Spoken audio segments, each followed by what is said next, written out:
Welcome to the Health Flow Podcast. I'm your host, Jean Armand. Join me weekly as I share health information that will educate and inspire you. Please consider supporting this podcast by listening, subscribing, and rating. You can also support future episodes by making small monthly donations. Once again, welcome to the Health Flow Podcast.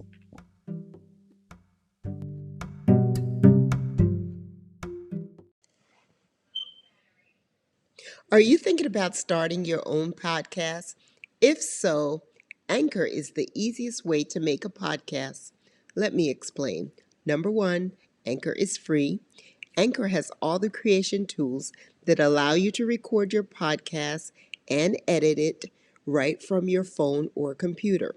Anchor will distribute your podcast for you so it can be heard on Spotify, Apple Podcasts, Google Podcasts, and many more. You can make money from your podcast with no minimum listenership. Anchor is everything you need to make a podcast in one place. Download the free Anchor app or go to anchor.fm to get started. Welcome to the Health Flow Podcast. This week, I'm so excited to have my guest, Mr. Terrence Blackmon. Terrence has joined us to share his experience with high blood pressure, which eventually led to kidney failure and eventually a kidney transplant. And he just happens to be the husband of my good friend, Angela Blackmon. Angela, as you may remember, was my guest on episode 8. So, welcome both Terrence and Angela to the Health Flow Podcast. Hello. Good evening. So, I'm so excited to have you both. We're going to start by talking about Terrence's experience, and Angela, you can fill in the blanks whenever you need to. Okay. So, let's just begin by talking about when were you first diagnosed with high blood pressure? Well, I was 47 years old. I would say 20 years ago. Okay. So that was you were 20 years old. I was 47. 47. It was 20 Oh, years. No, I was 37. Yeah, 37. 37. okay. So you were 37 years old and you got diagnosed with high blood pressure. What did you have a family history of high blood pressure? Yes, I believe so. My older brother, I knew for sure he had high blood pressure, and my uncle had high blood pressure. Do you know if they were all getting treatment for their high blood pressure? Well, at the time, I didn't really know, but I know that we did have a family history through talking to my dad at different times when I was diagnosed with high blood pressure. I know that he was telling me my dad had it, and I knew my brother had it. Okay. And so did you start out by taking medications? Well, when I first discovered I had high blood pressure, um, we went to a doctor because I had a series of headaches, and I didn't never know what the headaches was coming from. At that time, I was drinking and doing things, and I started taking a lot of Advils, and went to the school one day with the girls, and they had a health program, and they took my blood pressure, and the lady was sharing with me to that I should see a doctor. And then she said, you know what? She said, as high as it is, I think you should go to the hospital. So when I went to the hospital that particular time, they started prescribing me blood pressure medicine. And he was in the hospital for like 2 weeks because they couldn't get his pressure down because it was so high. She told him that at that point, his pressure was so high that if he didn't go get treated, he could have a stroke. Right. That's correct. So you went on, you got released from the hospital, and your blood pressure was treated with medication. That's Yes. okay. And then what happened? Did you take your medicine like you were supposed to? Yeah, I took the medicine as prescribed, but a period of time not knowing my blood pressure was high, I took a whole lot of Advils. So in the long run, what it had did, it had started damaging my kidneys, Got even though I had started taking the blood pressure medicine. Okay. So I understand. So what I'm understanding is that you were having these headaches for a long period of time, taking a good amount of Advils, but not really checking to see exactly what's going on with the headaches. And That, by the time you started the blood pressure medicine, potentially the Advil, along with the high blood pressure, damaged your kidneys. Is that what you understand? that's correct. Okay.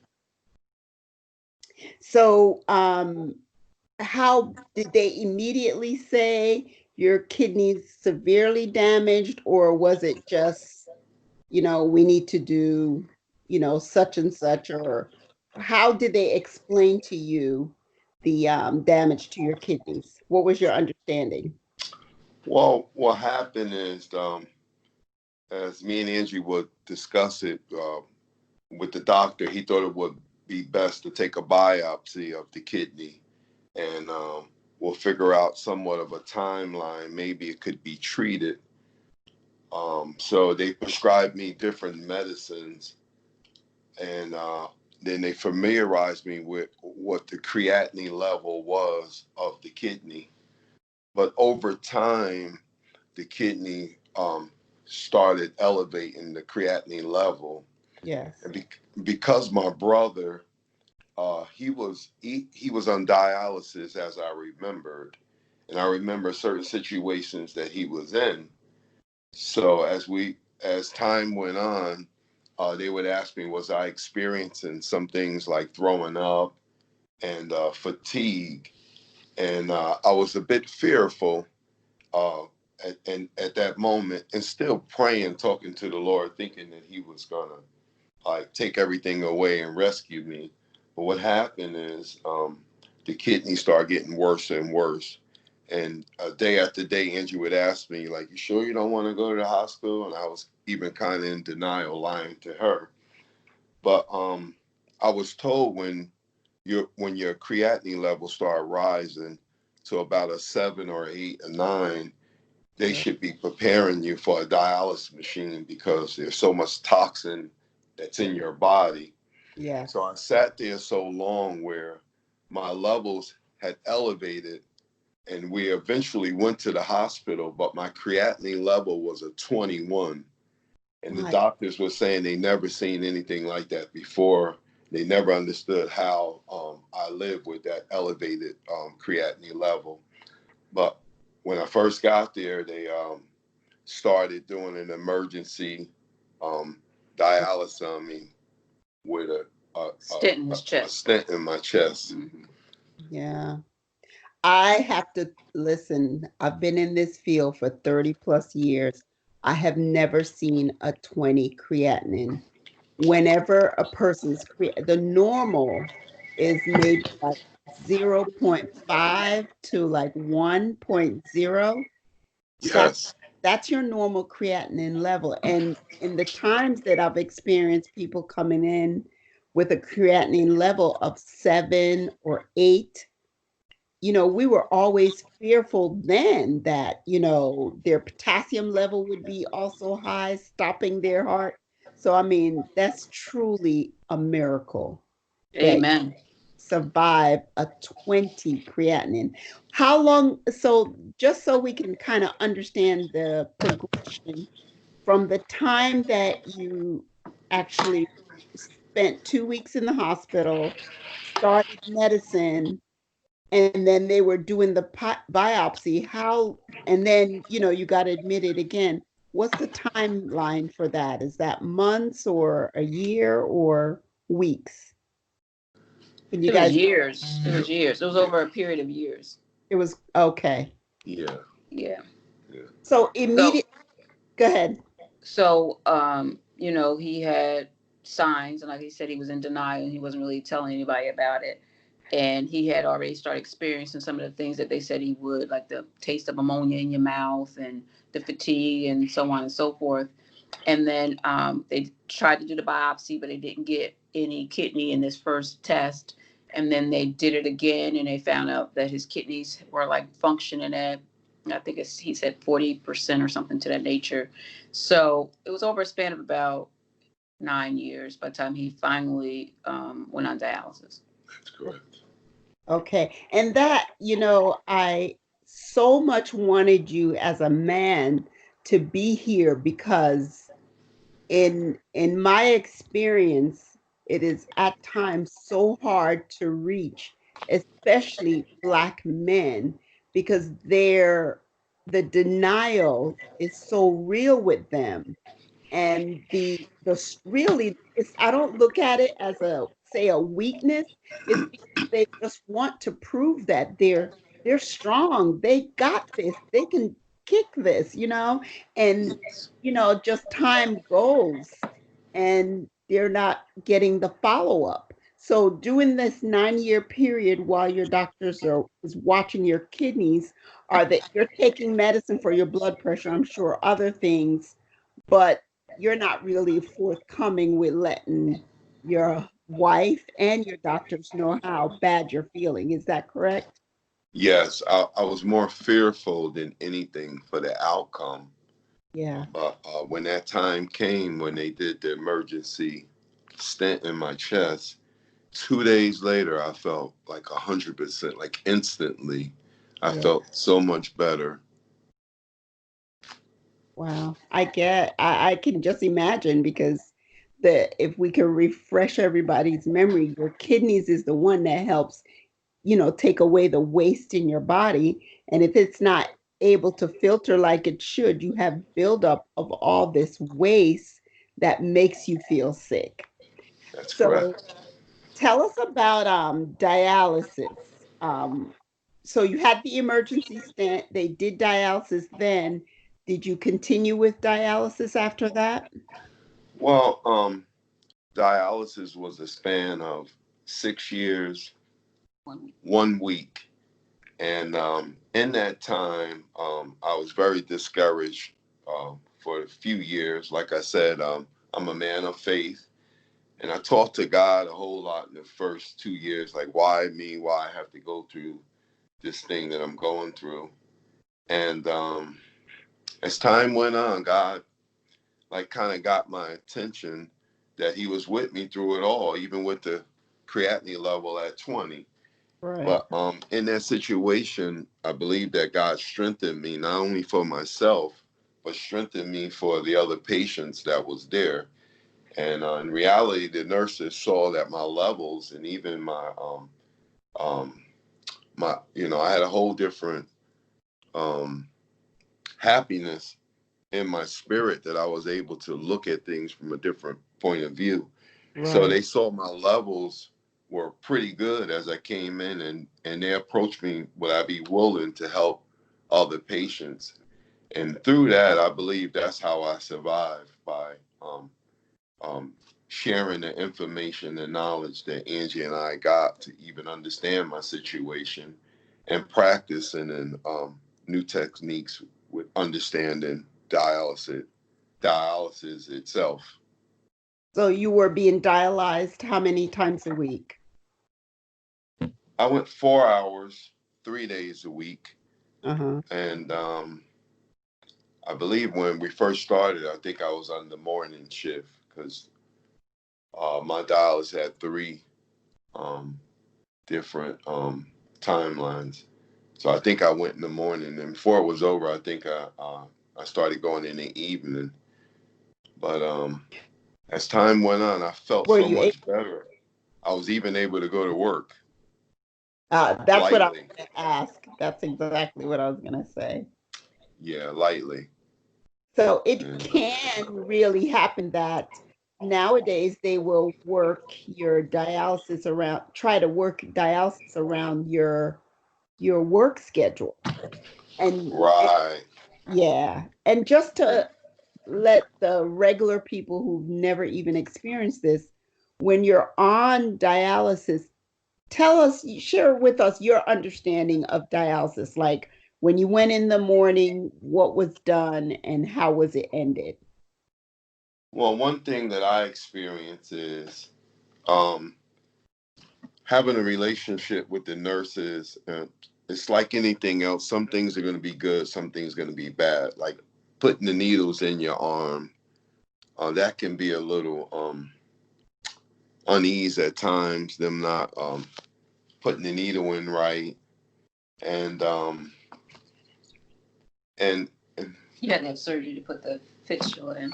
yeah, I had to get a fistula in my arm Mhm. because the stent that was in my chest. They said a lot of times those can get infected. Right. So they put a fistula in my arm and they had to mature. But overall, in that time, what's good about it to the audience and to the listeners that you can live on dialysis. You Right. can live on dialysis. The machine is not 100% like the kidney God created, but the machine is equipped to take most waste out your body that you can live Right. And feel well and after. feel, Yeah. yeah, and feel well. Um, it's gonna some days gonna be better than other days. Like right after my dialysis, it's one thing that I can share with everybody because they'll tell you not to drink too much liquids and not to eat certain foods because of the reaction. And the machine is designed to take off the kilos, which is the waste um, out of your out of your bloodstream. And the Right. more through the time you're out of dialysis, you put on, the more they have to take off. I've Right. noticed in time if you drink less and follow their directions, they won't take um, much waste off through the machine, and you will feel better. I know the times when they take more off from doing what you want to do, then it's even worse because now the machine got to work harder. Ex- Your heart and everything else got to work harder to maintain it. Right. So in between, I know all about that. In between that state that, say you get dialyzed on Monday, they usually dialysis patients are given what's called a fluid restriction. So they would say, try not to drink more than 1,500 cc's of fluid per day That's correct. in be- each day and stay away from certain kind of food. It's not to just, there's a reason behind it because like you said, your body, when you have a normal kidney, you filter every day, 24 hours a day, you're doing it. Now here it Right. is, you're doing it every third day. So if you put in a lot of um, food Liquids. and Right. fluids and things you're not supposed to eat, that things that are going to like increase your potassium, things that are going to increase the electrolytes that the dialysis machine has to filter. That's a lot on the body. So here it That's is. right. When you go back on Wednesday, it taxes you. It's hard. You feel drained because instead of taking 2.5 liters, they're now taking 3.5. So Right. that's a lot. So it's important to, I'm glad you brought that up. It's important to try to listen and stick to your instructions. It's for a reason. That is correct. Now, I'd like to add something on. In that state of mind, when you get restricted and somebody's telling you not to have liquids, it seems like you want to have even more. I know I experience a lot of dry mouth. And Uh-huh. if it's helpful to the audience, there's always chips of ice that you can eliminate a whole glass to just get some moisture in your mouth. Right. And if um, at some time, if you can muster up enough energy, if you can walk and just get a little sweat going, that'll take a lot of liquid out too. But That's try to listen to the nurses and the people um, at your dialysis unit because they're familiar with what's good for you. that's right. Tell us what did it do to you mentally as a man having to go through this? How just share your experience about it. Well, one thing I can truly say, my wife has been has been great to me through this experience. And I have to thank her. I have to really thank her because the caregiver and who you're around has a lot to do with your experience on dialysis. Mm-hmm. So, me personally, mentally, I got through it with her and with my family. It made it a lot easier. But just realistically, what I went through on dialysis, it's hard to explain to somebody if they're not on dialysis. Right. So this is where my faith played a very important part because it's times I would come home and I would tell everybody I'm not doing well, never knowing it had that great effect on them. I remember one day going to the bathroom, I saw my daughter just crying, and I never knew that it had that kind of effect on her. So as time went on, I would always come in the house and I would say, "Oh, I'm doing just fine." Mm-hmm. So I had kind of spoke that in existence, and Right. then start following the rules a little better. And then as time, I did feel a lot better. Right. So you change your attitude towards the whole situation. Sounds like you started accepting where you were, realizing how much you had going for you because not everybody has supportive family when they're going through this.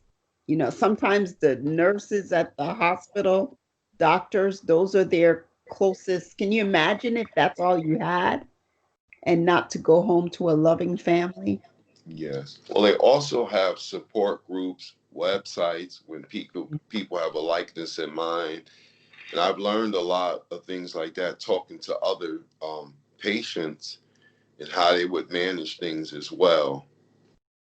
Right. So for some that don't have family, they There. have hotlines and support groups that can help you through situations like that. Okay. So you're on dialysis. When was it determined that, you were a candidate for kidney transplant? Like, when did they start talking to you about even that being a possibility? Well, our first sessions when Angie and I would go, we started going to St. Barnabas and they would have consultation with us and we would sit and we would try to put a plan together to move forward and was we going to have a living donor, one of the family members. And here they in Jersey they have um, a sharing network, Yes. and also they explained to us the timeline in Jersey because of the people that's in front of you that's looking for a kidney also. So they allow us to sign up for a kidney in the beginning stages, which most people probably don't realize that, but you can, depend on your state. Different states vary with the timeline to get a kidney, but we were able to sign up very early for the kidney, which gave me a greater sense while I was on dialysis to look forward to that day. Yeah, so when we were in the initial meetings, they explained about the sharing network that, you put your name on the list and then it goes through this network and they kind of look for matches. And then you could say have an operation with 6 different people because you may match somebody else and they match you. And, so that's why it's called sharing. And then they also explain the timeline that generally it takes between 5 and 7 years when a person is on dialysis before they find a kidney. So he was right in that range because he got it in six years. That's amazing. And it's also because you were compliant, because really there's a sense that if say it's a person that I don't know, say it was someone on drugs or something, if they continue, or just bad habit like bad Yeah. diabetes that they're not taking care of, they're not keeping up, if you don't do your part you don't get a new kidney. Right, Yeah. Yeah, right, that's always a thing, is that you have to, it's an investment, and someone's gonna someone has to die in order to be given, not necessarily a kidney, I guess I'm thinking about in a heart, but right. you have to want to have changed to have, to want to do the right thing health That's wise correct. in order for That's you correct. to get it. So, Yeah, they also explained to us, which we didn't know anything about, was the antibodies, that depending on what kind of antibodies you have in your body, that you may never get a kidney. So he gave us an example of a person that had been on dialysis for 5, 10 years, I forget how long, but that the person, because he has so many antibodies in his system, that he would never be a candidate for a kidney. So, depending on your lifestyle, he explained it like, you kiss different people, you take on their antibodies, of course, having sex with other people, whatever, and different lifestyles cause you to have more of these antibodies, which would reject the kidney in the long run. yeah, it's a whole complicated thing, I'm sure, as you guys are well aware of. So you're 6 years in, you're waiting, you're being, patient, going to dialysis 3 times a week, and then you get a phone call about a kidney. Tell me about that day. Well, that was an extraordinary day. Even right now, I can get emotional. It's almost like, when I think about that day, I had almost kind of put it out my mind with the routine and just going to get dialysis and just trying to make the best I can make out of it. Mhm. It was a Saturday morning. I was going to pick some Chinese food up. And I remember Angie calling me saying that the hospital called you, not really even knowing what she was talking about. And she said, the hospital called you, T, for the kidney.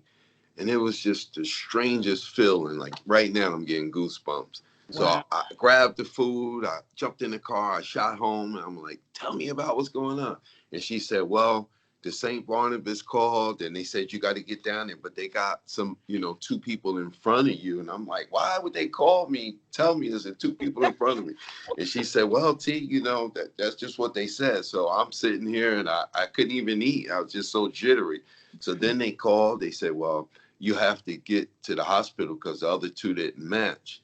And that's another thing too, because the week before I went to men's camp and I wasn't even around.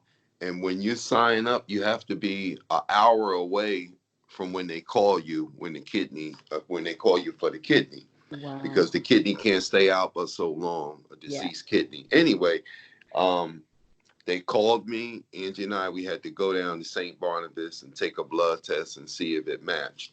So when we got there, everything matched, and we prayed and then we went in for surgery. So I was like very, very, very excited. Wow. I do remember that day because I got a phone call from Angie. I can't remember if it was a phone call or a text, but I do remember that Saturday. Yes, I sure did. I called you, let you know. It was a sunny Saturday too. I think I was Extraordinary day. driving on the highway and I was overwhelmed with joy. I really was Yeah. so happy. Hallelujah. You guys have been so faithful and this was just, God working it out like he Yes, ma'am. does, like he always does. Yeah. Oh, I'm excited. Grateful and thankful. Yes. So Yeah. you go through this surgery. Was it a long period? A long surgery, the procedure? Do you recall, Angie? Okay, so we got to the hospital. I think, well, it was like maybe 3, 4 o'clock in the afternoon, Hmm. and then they prepped him for surgery, and that seemed to have taken forever. It was only like an hour and a half, but it felt like it was 10 hours. Right. And then he was in surgery for like 5 or 6 hours Yeah. because he didn't come out till like 11, 11:30 at night. Hmm. Wow. And But then how was the post-transplant? Did Uh, Post transplant was good for me. I woke up, they were by my side, and there's a few little glitches that they were explaining to me because the kidney didn't quite wake up the first few days, Mhm. and we have been praying and praying and trusting God. And one day they came in and said that we're going to have to do a biopsy on the kidney Mhm. because we have to see like really what's going on, how we can treat it because it's not functioning like they think it should function. So Right. that day they took me down to do the biopsy. My blood pressure was so high, and they were saying they couldn't do it because I would have bled. I would been Bleed out. bleeding too much. So they Right. said we'll do it on that Monday. Mm-hmm. So this must have been a Thursday or Friday. So I remember that Saturday when they came in, because they would take my blood. They would take my blood pressure and they would get blood a lot of times in the morning. So usually mornings I'll be kind of waiting for him, but this morning was a little different. That Saturday, I remember having my hands up talking to the Lord, and it was so unusual because usually I would cover myself up with the covers when they come in, and this day I was just exposed. I was all out, my gown was all over the place, but they came in and they took my blood, and I was expecting them to come back and get me to go for the biopsy. But when they came back in the room, they say, Terrence, they said, the kidney is functioning well. We don't Wow. have to have the biopsy. So that was like one of the greatest moments. It was like maybe 4 days later. And I had one of my true friends within them 3 days. I think I had a few people spend the night with me. But Mm-hmm. one of my friends, he had been praying for me. He had said, T, um, God brought to his attention with the kidney not waking up in them 3, 4 days. And he said, we're going to name the kidney Lazarus. And everybody took to that name for the kidney. So I tell the audience today, we gave the kidney name Lazarus. I Mm. took a blood test yesterday, and the creatinine level is doing well. Mm. And I just feel just so great just moving forward right now with the kidney going well as it is. How long is it? Is it a year yet since you've had the um, Almost 4 years. transplant? It's been 4 years now. Oh my God. Oh my At the God. kidney, 4 years. Yeah, 2015 June 6th. Wow. Lazarus doing well. Lazarus was well.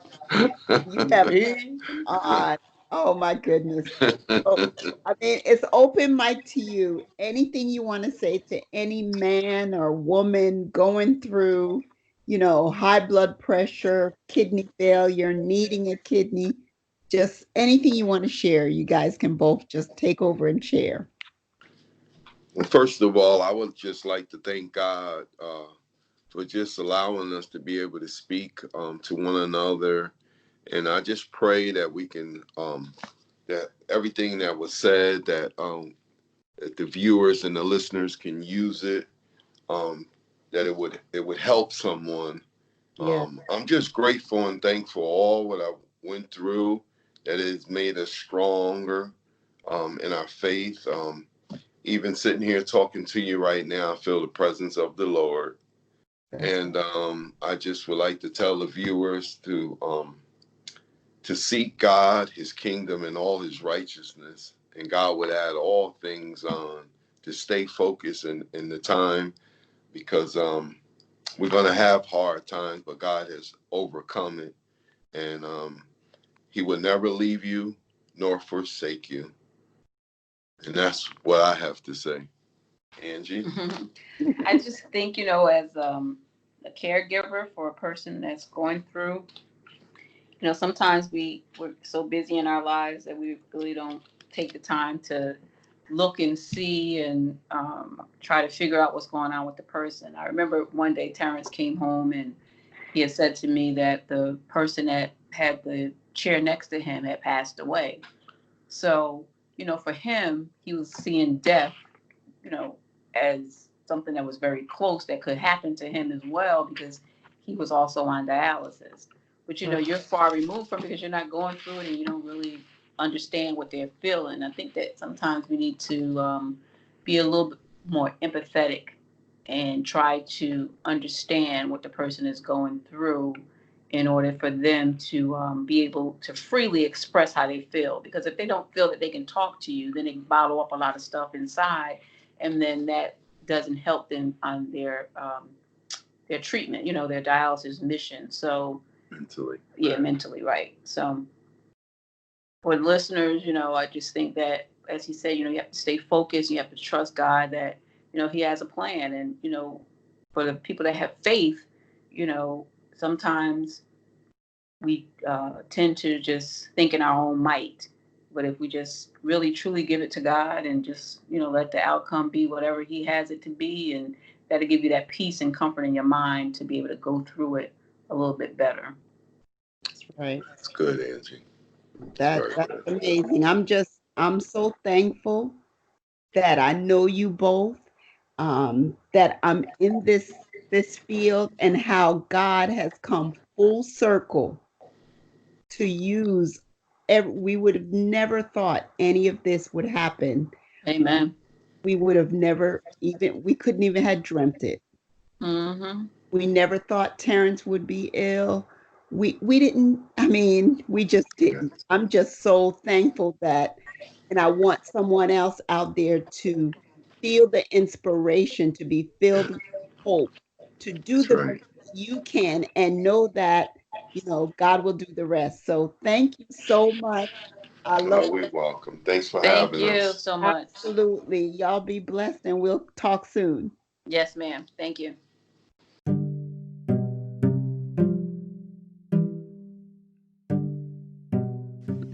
Thank you for listening to the Health Flow podcast.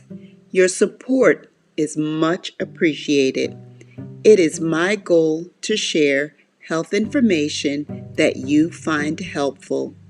Email topics of interest to thehealthflow@gmail.com. Follow me on Instagram at thehealthflow, also on Facebook at The Health Flow. Don't forget to subscribe, rate, and share. Until next time, keep your health flowing.